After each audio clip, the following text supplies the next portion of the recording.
Assalamualaikum warahmatullahi wabarakatuh. Perkenalkan, nama saya Siti Rahmah dengan NIM 1012545. Di sini saya akan menjawab soal-soal UAS mata kuliah Islam dan Peradaban Melayu dengan dosen pengampu Ibu Ulfa Husna, SPD MPD. Baiklah, pertanyaan pertama. Begitu dalamnya pengaruh Islam dalam kebudayaan Melayu, sehingga banyak kalangan mengatakan bahwa Melayu identik dengan Islam. Berdasarkan pemahaman saudara, jelaskan bagaimana pengaruh Islam dalam kebudayaan Melayu.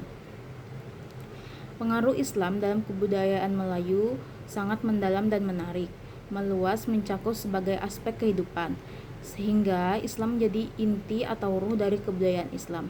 Adapun beberapa pengaruh utamanya yaitu identitas dan pandangan hidup. Nilai-nilai Islam menjadi dasar pandangan hidup masyarakat Melayu. Seseorang yang memeluk Islam sering disebut masuk Melayu.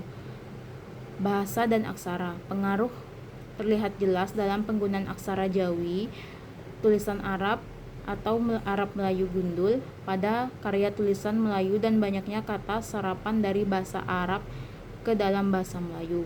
Seni dan adat.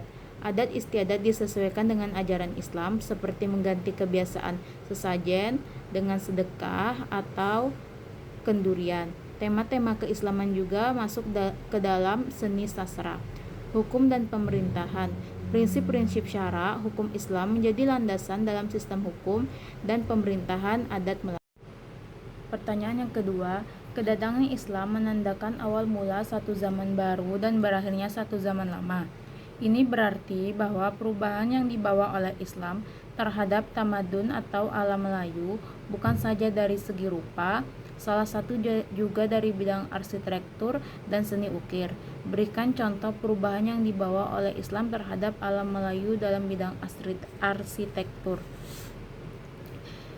Orientasi bangunan.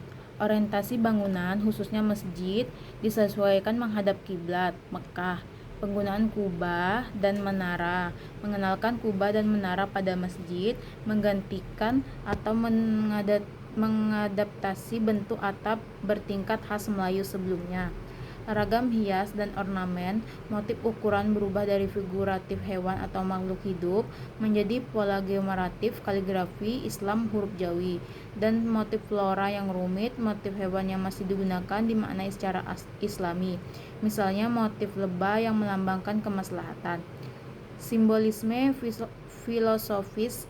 Elemen arsitektur menyertakan simbolisme yang menceritakan ajaran agama Islam seperti jumlah anak tangga yang melambangkan rukun Islam atau sifat wajib Nabi. Tata ruang, adanya pemisahan ruang yang lebih jelas antara area publik privat, serta penambahan teras lebar dan balai luas yang mencerminkan fungsi sosial Islami untuk menerima tamu untuk berkumpul.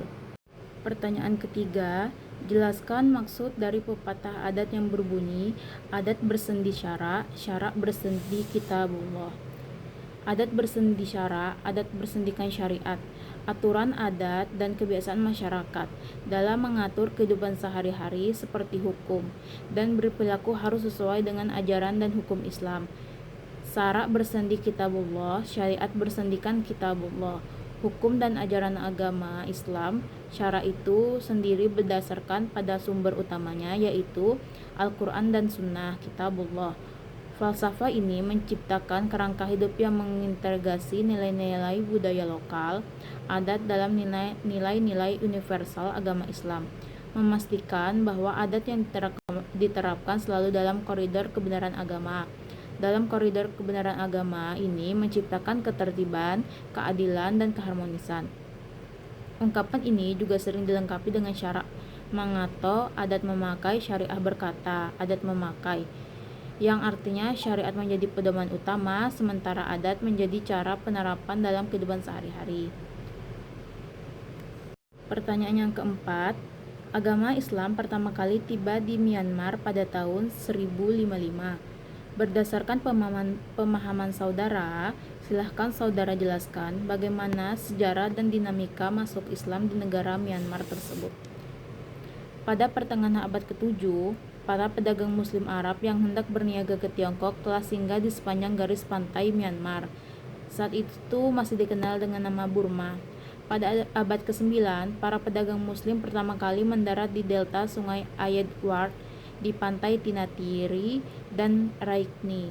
Bukti kedatangan mereka dapat ditemukan dalam catatan para penjelajah di Arab, Persia, Eropa, dan Tiongkok.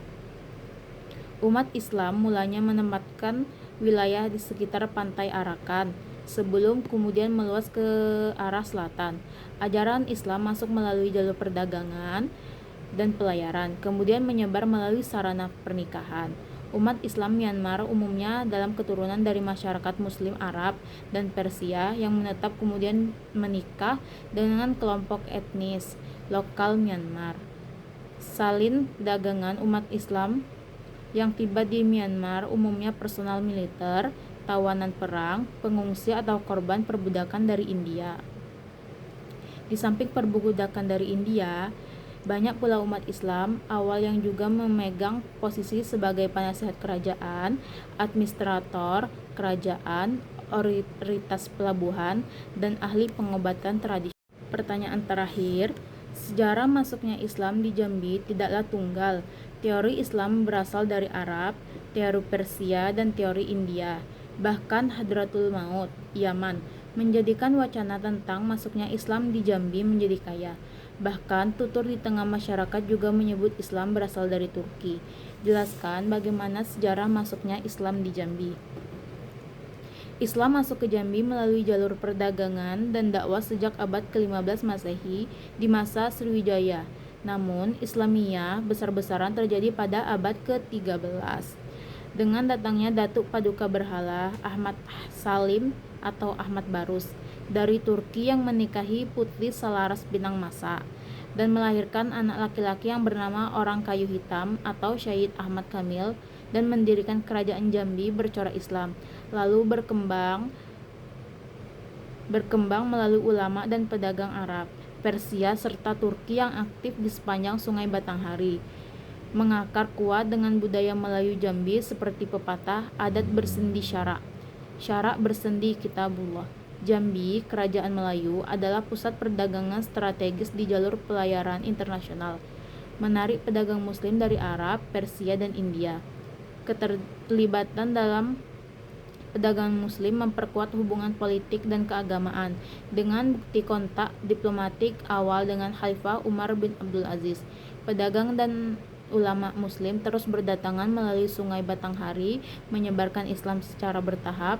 Teori menyebutkan perang perdagangan Arab, Ahmad Salim, dan Persia yang berdagang di Selat Melaka. Baiklah, sekian jawaban dari tugas saya. Wassalamualaikum warahmatullahi wabarakatuh.